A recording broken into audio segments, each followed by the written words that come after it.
यानंतर एक breaking news समोर येतेय। हा निकाल जनतेचा की ईव्हीएम मशीनचा या निनावी डिजिटल फलकाची कोल्हापुरात चांगलीच चर्चा रंगू लागली। यापूर्वी महाविकास आघाडीनं ईव्हीएमवर अनेक सवाल उपस्थित केले होते, तर नुकत्याच पार पडलेल्या हुपरी नगर परिषद निवडणुकीचा दिनांक 21 डिसेंबर रोजी निकाल जाहीर झाला। या निकालात भाजप आणि शिंदेंच्या शिवसेनेनं एक हाती सत्ता मिळवली। तब्बल 21 पैकी 19 नगरसेवक महायुतीचे निवडून आले, तर मनसेचे 2 असे एकूण 21 नगरसेवक यावेळी निवडून आले। अनेक राजकीय पक्षांना आपलं खातं उघडता आलं नाही, त्यामुळे निवडून 2 डिसेंबर रोजी पार पडली, तर निकाल लगेच 3 डिसेंबर रोजी लागणार होता, परंतु ही तारीख पुढे ढकलून 21 डिसेंबरला निकाल लागला। त्यामुळे विरोधकांकडून मात्र याबाबत संशय व्यक्त करण्यात आलेला आहे।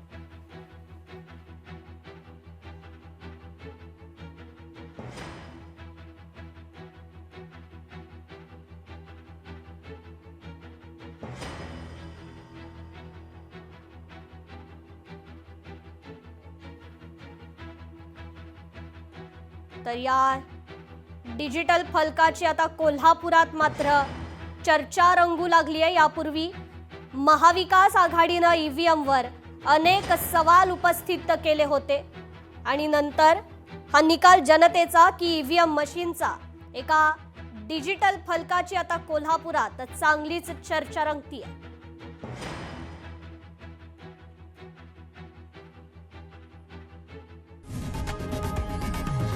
लोकशाही मराठी ऐका, पहा, जागरूक रहा।